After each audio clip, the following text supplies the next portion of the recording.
Okay, सो प्यारे बच्चों, आप देख रहे हो अपनी स्क्रीन पर, यहाँ पर हमारे पास टॉपिक लिखा हुआ है यूनिट का आपका, that is the system and synthesis.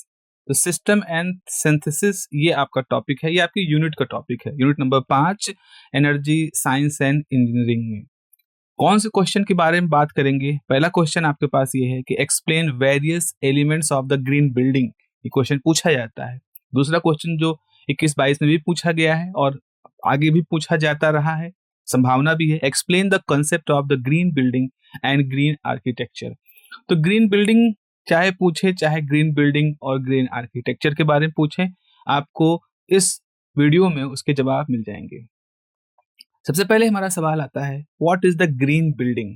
देखें, ग्रीन बिल्डिंग की परिभाषा की बात करें तो green building is a very holistic approach to constructing and operating building. याद रखिए, रिन्यूएबल एनर्जी या एनर्जी साइंस के अंदर जो green building, green energy, green architecture, यहाँ जो ग्रीन वर्ड होता है, इस ग्रीन का मतलब आपका होता है कि आप ऐसे चीजों का इस्तेमाल कर रहे हो जो कि रिन्यूएबल हैं या जो फजाइल फ्यूल पे डिपेंड नहीं करते हैं, जो कि नेचुरल जो रिसोर्सेस हैं उनको यूज करते हैं, उनको यूटिलाइज करते हैं। ग्रीन का मतलब पेड़ पौधे ही नहीं है, ग्रीन का मतलब ये हो सकता है, होता है जो एनवायरमेंटल फ्रेंडली हो, जो एनवायरमेंट को सपोर्ट करे, एनवायरमेंट को या बहुत ज्यादा एनवायरमेंट को डिस्ट्रक्ट ना करे, खराब ना करे। तो ग्रीन बिल्डिंग क्या है? एक ऐसा हॉलिस्टिक अप्रोच है, एक ऐसा बहुआयामी, कई दिशाओं से सोचा गया एक ऐसा अप्रोच होता है जिसमें कि हम कंस्ट्रक्ट भी करते हैं बिल्डिंग को, घरों को, और उनको ऑपरेट भी करते हैं। मतलब ऐसा नहीं कि बिल्डिंग बना ही दी, घर को बनाया और फिर जब घर के अंदर लोग रह रहे हैं तो उस समय भी उनके सारे जो काम काज हैं वो भी इसी एनवायरनमेंट फ्रेंडली एटीट्यूड के इर्द गिर्द रहेंगे। जैसे ऐसे घर जो होते हैं, they are the energy efficient होते हैं, वो वाटर कंजर्विंग उनके अंदर फैसिलिटी होती है और एनवायरमेंटली रिस्पॉन्सिबिलिटी उनके अंदर होती है through out the life cycle. जब तक रहेंगी बिल्डिंग, जब तक उसमें लोग रहेंगे, उसमें रहने वाले लोग, तो पूरी बिल्डिंग का वैसा एटीट्यूड होता है, एनर्जी एफिशिएंट होगा। एनर्जी एफिशिएंट कैसे होगा हम लोग बात करेंगे वैसे। जैसे मान लो कि आपने ऐसी खिड़कियां, ऐसी दिशाओं में दरवाजे बनाए कि नेचुरल जो पुरवैया हवा चलती है तो उससे ही कमरे के अंदर हवा का आवागमन रहता है, तो ठंडक रहती है, आपको दिन भर एसी चलाने की आवश्यकता नहीं है। या आपने अपने घर में ऐसे रखे हैं कि गर्मी और जाड़ों के दिनों में जब सूर्य का प्रकाश जहाँ ज़रूरत हो या जब ज़रूरत ना हो तो उस हिसाब से हम उनको अंदर-बाहर आ जा सकें। ऐसे बहुत सारे तरीके हैं। तो उनकी डिज़ाइन से लेकर के, उनके कंस्ट्रक्शन से लेकर के, उनके ऑपरेशन और आखिरी में अगर हम उस बिल्डिंग को डिमोलिश भी करना पड़े, तो भी हमारे सारे जो काम होंगे वो ऐसे एनर्जी एफिशिएंट ही रहेंगे। उसके बाद अगर आर्किटेक्चर की बात करें, जैसे आपको मालूम होगा, आर्किटेक्चर का मतलब होता है कि उन तरीकों जिनसे घर बनाए जाते हैं। आर्किटेक्ट लोग होते हैं ना जो बिल्डिंग बनाते हैं, बिल्डिंग डिजाइन बनाते हैं। तो यहाँ पर अगर हम बात करें ग्रीन आर्किटेक्चर की, so it is a philosophy and the design practice. मतलब ये ग्रीन बिल्डिंग को बनाने के पीछे की जो फिलॉसफी है, जो सोच है, उससे जुड़ा हुआ होता है हमारा ग्रीन आर्किटेक्चर, और क्या प्रैक्टिस आप उसमें यूज कर रहे हैं उनसे जुड़ा हुआ होता है। तो ऐसी ऐसी फिलॉसफी, ऐसी practice that derive the green building emphasizing on the aesthetics, मतलब सुंदर भी लगे बिल्डिंग, ऐसा ना हो कि बस खाली ऐसे खड़ी कर दी जाए, उसकी फंक्शनलिटी में भी क्या रखा जाए, उसकी सस्टेनेबिलिटी कैसी हो और कैसे वो नेचर के साथ उसका हार्मोनियस बिहेवियर हो। हार्मोनी का यहाँ मतलब एक तरह से ये है कि नेचर के साथ कैसे वो मिल के रहे, नेचर को सपोर्ट करे। तो ऐसे ऐसे सोच को बिलोंग करता है ग्रीन आर्किटेक्चर। और ग्रीन बिल्डिंग जो होता है वो तो कंस्ट्रक्शन और ऑपरेशन बिल्डिंग के साथ जुड़ा हुआ होता है। आप देखें यहाँ पर जो इमेज आपको दिखाई पड़ रही है, ये एक ग्रीन बिल्डिंग की ही है और ये शायद, if I am not mistaken, ये शायद ऑस्ट्रेलिया की है बिल्डिंग, जहाँ आप देख रहे हैं रहने वाले लोगों ने अपनी बालकनीज में ऐसे ग्रीन एनवायरनमेंट को बना के रखा है। अच्छा, आगे बढ़ते हैं। तो अगर अगर हम इन सब चीज़ों के बारे में बात करें तो एक वर्ल्ड वाइड लेवल पर आपका यूएसजीबीसी एक काउंसिल है। इसका नाम है United state green building council. ये क्या करती है काउंसिल? इसने शुरुआती दिनों में इस सब चीज़ों के ऊपर बात करनी शुरू की, फिर दुनिया भर के अब तमाम देश ने इसी काउंसिल की गाइडलाइन के हिसाब से अपनी-अपनी जगहों पर भी काम करना शुरू किया है।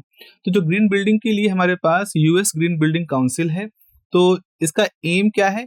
ऐसा एम है कि हम हाई परफॉर्मेंस हम अचीव कर पाएँ, मतलब इस ग्रीन बिल्डिंग के क्षेत्र में हम हाई परफॉर्मेंस अचीव कर पाएँ। अब यहाँ हाई परफॉर्मेंस का मतलब यही है कि हम ऐसे ऐसे बिल्डिंगों को डिज़ाइन को ऐसे ऑप्टिमाइज़ कर पाएँ जिनमें नेचर फ्रेंडली एनवायरनमेंट हो, जिसमें जो उपयोग हो रहे हैं सामान वो नेचर को सपोर्ट करने वाले हों, उनको बनाने में जो भी काम किया गया वो नेचर को सपोर्ट करे। तो जैसे क्या-क्या एम है कि एनर्जी एफिशिएंसी हम अच्छे से पाएँ, हम वाटर कंज़र्वेशन को देखें, हम सस्टेनेबल साइट्स का चुनाव करें, ऐसी जगहों का चुनाव करें घर बनाने में जहाँ पेड़ों को बहुत ज़्यादा काटना ना पड़े। हम उनको बनाने में ऐसे मटेरियल का सिलेक्शन करें जो कि एनवायरनमेंट फ्रेंडली हो और साथ ही साथ इंडोर और एनवायरनमेंटल की क्वालिटी का भी ध्यान रखा जाए। तो ये सब यूएसजीबीसी की एम है, जिसके तहत उसने इस तरह की बिल्डिंगों को डेवलप करने की बात कही है। और जैसे ग्रीन आर्किटेक्चर की बात करें तो ग्रीन आर्किटेक्चर एक बहुत ही ब्रॉडर कॉन्सेप्ट है। ये इंटीग्रेट होता है इस तरह के प्रिंसिपल से कि एनर्जी एफिशिएंसी हो, वाटर कंजर्वेशन हो, सुटेबल साइट हो, ये सब होता है। तो इसका मतलब क्या है? तो ग्रीन आर्किटेक्चर में हम क्या करते हैं? इनोवेटिव टेक्निक्स का इस्तेमाल करते हैं और मटेरियल्स का इस्तेमाल करते हैं ताकि ऐसे स्ट्रक्चर को क्रिएट किया जाए जो नेचर के एनवायरनमेंट, नेचर के साथ एनवायरनमेंट के साथ ब्लेंड हो पाएँ। ठीक है? जैसे जैसे एक होता है ना कि आपने लाल रंग की ईंटें देखी होंगी, तो जो लाल रंग की ईंटें होती हैं ना वो क्ले ब्रिक कहलाती हैं। एक होती है ऐश की ईंटें, जैसे कोयले जलता है जो फैक्ट्रियों में तो कोयले की जो राख होती है उसको यूज़ करके ईंटें बनाई जाती हैं। अभी आप देखें इस डायग्राम में एक एक सुजलॉन वन अर्थ बिल्डिंग है, भारत में ही एक बिल्डिंग है, सुजलॉन वन अर्थ बिल्डिंग है। इस बिल्डिंग की खास बात क्या है कि इस बिल्डिंग को बनाने में रिसाइकिल्ड चीज़ों का इस्तेमाल किया गया है। तो ऐसा नहीं कि नई ईंटें और नए लकड़ी और नया एल्युमिनियम, नई स्टील का इस्तेमाल हुआ है। इसने क्या किया, इस बिल्डिंग को बनाने के दौरान ऐसी चीज़ों का इस्तेमाल किया गया जो कि रिसाइक्ल्ड स्टेट में थी। तो जिससे इस बिल्डिंग ने उन सारी उपलब्धियों को हासिल कर लिया जो कि यूएसजीबीसी कहता है कि आपने बिल्डिंग बनाए तो उसके अंदर ऐसी खिड़कियाँ रखें, दरवाजे रखें, छत ऐसे बनाएँ, वाटर सिस्टम ऐसा रखें, वाटर हार्वेस्टिंग रखें कि बारिश का पानी कहीं इकट्ठा हो, फिर इकट्ठा पानी को यूज़ करें, ऐसी सारी चीज़ें इसमें रखी गई हैं। तो ये जो है रिसाइकिल नॉन टॉक्सिक मटेरियल का इस्तेमाल करता है और इसने ऐसा डिज़ाइन हुआ है कि फ्रेश एयर और नेचुरल लाइट जो होती है, ये पूरी बिल्डिंग में हर जगह पर आती है। तो इस तरह से इसकी वजह से फ़ायदा क्या होता है ना कि हवा आ रही है, लाइट आ रही है दिन में एसी चलाने की ज़रूरत ही नहीं है। दिन में एक्स्ट्रा आर्टिफ़िशियल लाइट जलाने की ज़रूरत ही नहीं है। ऐसा बनाया गया है कि इस बिल्डिंग के हर कोने में लाइट जा रही है, हर कोने में हवा जा रही है, हवा का फ्लो है, वेंटिलेशन है। तो ऑब्वियस सी बात है इसने एसी के ऊपर होने वाले खर्च को भी काफ़ी कम कर दिया है। पंखों के ऊपर होने वाले खर्च, लाइट के ऊपर होने वाले खर्च को काफ़ी कम कर दिया है। कहीं ज़रूरत पड़ती है तो वहाँ एलईडी लाइट का इस्तेमाल हुआ है।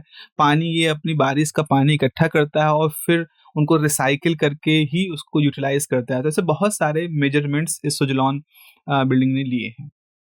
तो की प्रिंसिपल्स क्या हैं? ग्रीन आर्किटेक्चर अगर हम बात करें ग्रीन आर्किटेक्चर की तो हमें किन-किन प्रिंसिपल्स के ऊपर काम करना चाहिए? तो पहला प्रिंसिपल तो यही है कि एनर्जी एफिशिएंसी, मतलब आप जब भी कोई बिल्डिंग बना रहे हो, तो आप सबसे पहले बात करो एनर्जी एफिशिएंसी की। एनर्जी एफिशिएंसी का मतलब ये है कि हर बिल्डिंग की अपनी जैसे हर बिल्डिंग है, बिल्डिंग के अंदर लोग रह रहे हैं तो उनको बल्ब का खर्चा होता है, बिल्डिंग बल्ब जलाते हैं, पंखा चलाते हैं, एसी चलाते हैं, पानी को पीने के लिए पानी वाली मोटर चलाते हैं, इस तरह के सारे काम होते रहते हैं, तो इनके लिए हमको एनर्जी चाहिए। तो अब हम क्या करें, जो हमारे घरों में पावर सप्लाई आ रही है हम उसकी बिजली का इस्तेमाल करें या हम सोलर पावर सिस्टम को वहाँ पर इंस्टॉल कर लें। हम अपने बिल्डिंग के चारों तरफ ऐसे सोलर पैनल इंस्टॉल कर लें कि दिन में जो धूप आ रही है उस धूप से वो बिजली बनाएँ, उस बिजली को यूटिलाइज़ करें और रात के लिए भी उन बिजली को स्टोर करके उनको यूटिलाइज़ करें। तो एनर्जी एफिशिएंसी तो पहला हिस्सा हो गया, जैसे using renewable energy sources like the solar power and design the building to reduce the energy consumption through the passive cooling, natural lighting and efficient appliances. आप क्या करें, जैसे आपने देखा होगा एसी 5 स्टार एसी आता है, फ्रिज 5 स्टार फ्रिज आते हैं, 3 स्टार 4 स्टार। तो ये स्टार होते हैं, ये भी एक तरह की उनकी एनर्जी कंजम्पशन ग्रेडिंग दिखाते हैं। अगर आप 5 स्टार एसी खरीदते हो तो हो सकता है शुरू में आपको पैसा थोड़ा ज़्यादा लगाना पड़े 5 स्टार एसी में, लेकिन धीरे-धीरे उस एसी की जब काम करेगा तो वो कम बिजली खाएगा, उसको बनाया ऐसा गया है। जब कम बिजली कंज़्यूम करेगा तो समय के साथ-साथ आपकी जो बिजली की कंज़म्पशन से जो खर्च हो रहे थे, उससे आपका ये खर्च कंप्लीट हो जाएगा और आप एक ऐसे अप्लायंस को यूज़ कर रहे हो जो कि एफिशिएंट रहेगा। आपने खिड़की दरवाजे ऐसे बनाए हैं नेचुरल लाइट इस्तेमाल हो रहा है, आपने ऐसी हवादार स्थितियाँ बना रखी हैं कि कूलिंग है कमरे के अंदर, हवा आ जा रही है, आपने अपने घर के इर्द-गिर्द अगर अलाउ हो रहा है तो पेड़-पौधे लगाए हैं ताकि हरियाली भी है और एक हवा का एक क्वालिटी भी वहाँ पर अच्छी है। तो ऐसी एनर्जी एफिशिएंसी को ग्रीन आर्किटेक्चर में तो कंसीडर किया जाता है। जैसे सोलर पैनल आप लगवा सकते हैं। जैसे वाटर एफिशिएंसी की बात करें, तो वाटर एफिशिएंसी में बात होता है कि हम अपनी बिल्डिंग में इम्प्लीमेंट करें रेन वाटर हार्वेस्टिंग। मतलब हम grey water, rain water recycle की बात करें, हम लो फ्लो फिक्सचर्स इस्तेमाल करें, हम मिनिमाइज़ कर दें वाटर वेस्टेज को। जैसे आप इस डायग्राम में देखो, आप देखो यहाँ पर एक घर है, बारिश होती है, बारिश होने पर उस घर को ऐसा बनाया गया है कि किसी गटर के थ्रू वो पानी को एक फ़िल्टर के थ्रू होते हुए एक मेन टैंक में इकट्ठा कर लेता है। मेन टैंक में एक पंप लगा हुआ है, ये पंप क्या करता है, इस मेन टैंक के पानी को बाहर भेजता है। आप टॉयलेट के लिए इस्तेमाल कर सकते हो, आप कपड़े धोने के लिए इस्तेमाल कर सकते हो, आप गार्डनिंग के लिए इस्तेमाल कर सकते हो, आप कार वॉश के लिए इस्तेमाल कर सकते हो। मान लो बारिश हो रही है, मेन टैंक भर गया, तो मेन टैंक से एक रास्ता और है किसी कुएँ के अंदर, एक कुआँ भी आपने बना रखा है। उस कुएँ के अंदर क्या होता है, वो कुएँ की जो ज़मीन है उसको ऐसा बना रखा कंकड़ लगा करके कि वहाँ से पानी धीरे-धीरे ग्राउंड वाटर में चला जाता है। तो आप देख रहे हो बारिश का पानी आप अपने अच्छा ठीक है, पीने के लिए नहीं इस्तेमाल कर सकते क्योंकि वो पीने के लिए बहुत सारे उसके पैरामीटर होते हैं, उसमें बैक्टीरिया वगैरह का इश्यू होता है। लेकिन आप कपड़ा धोने के लिए, आप टॉयलेट के लिए, आप कार धोने के लिए, आप सड़क धोने के लिए, आप अपना बगीचा में इस्तेमाल करने के लिए, तो आप इस पानी का इस्तेमाल कर सकते हो। और साथ ही साथ ग्राउंड वाटर को भी इसको सप्लाई कर सकते हो ताकि पानी के जल का स्तर जो है वो बना रहे। तो इस तरह से वाटर एफिशिएंसी की बात होती है। दूसरा की प्रिंसिपल हो गया। तीसरा एक है सुटेबल सस्टेनेबल मटेरियल का इस्तेमाल करो। आप जब घर बना रहे हो तो ऐसे एलिमेंट का इस्तेमाल करो जिनमें लो एम्बेडेड एनर्जी होती है। अब भाई ये सवाल आता है कि लो एम्बेडेड एनर्जी क्या होती है? किसी मटेरियल की लो एम्बेडेड एनर्जी क्या होती है? तो इसके ऊपर बात करेंगे। ये आपका एक बहुत ही इम्पोर्टेंट क्वेश्चन भी है इस यूनिट का और इस पे पूरा एक डिटेल डिस्कशन करेंगे कि what is the embodied energy of any material and how to calculate it, what is the meaning of this embodied energy. तो फिलहाल आपको ये समझना है कि आप अपने घरों का इस्तेमाल कर रहे हो, घर को बनाने के लिए कैसे मटेरियल का इस्तेमाल करो, लो एम्बॉडिड एनर्जी मटेरियल का। जैसे फ्लाई एश ब्रिक, जैसे कि ईंटें जो कि राख से बनाई जाती है, बैम्बू का, लकड़ी का, या रिसाइकिल स्टील इस्तेमाल करो, रिसाइकिल एल्यूमिनियम इस्तेमाल करो। इसकी वजह से क्या होगा, जो एनवायरमेंटल इम्पैक्ट होता है वो आपका कम हो जाएगा। अगला है साइट सिलेक्शन एंड प्लानिंग। आप जब घर बनवाने की बात कर रहे हो तो ऐसी जगह को चुनो कि choose the location that minimize the ecological disruption and promote the access to public transport to reduce the carbon emission. आप शहर से बहुत दूर रह रहे हो, जहाँ रह रहे हो वहां पर हरियाली थी, जंगल था, कुछ जंगल जैसा था, आपने काट करके, आपके प्लॉट के जंगल थे, आपने काट दिए भाई, और वहां आपने अपना घर बनाया। अब वहां से मेन शहर तक आने के लिए आपने कार्बन मतलब गाड़ी वगैरह इस्तेमाल करो, अपनी गाड़ी का इस्तेमाल कर लो, पेट्रोल जला रहे हो, या अगर अगर सुटेबल हो तो ऐसी जगहों का इस्तेमाल करें जहाँ से पब्लिक ट्रांसपोर्ट ईजिली अवेलेबल है और जहाँ आपको बहुत ज़्यादा पेड़ भी नहीं काटने हैं।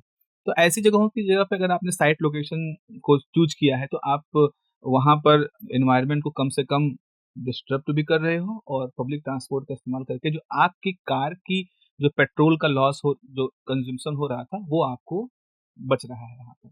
इंडोर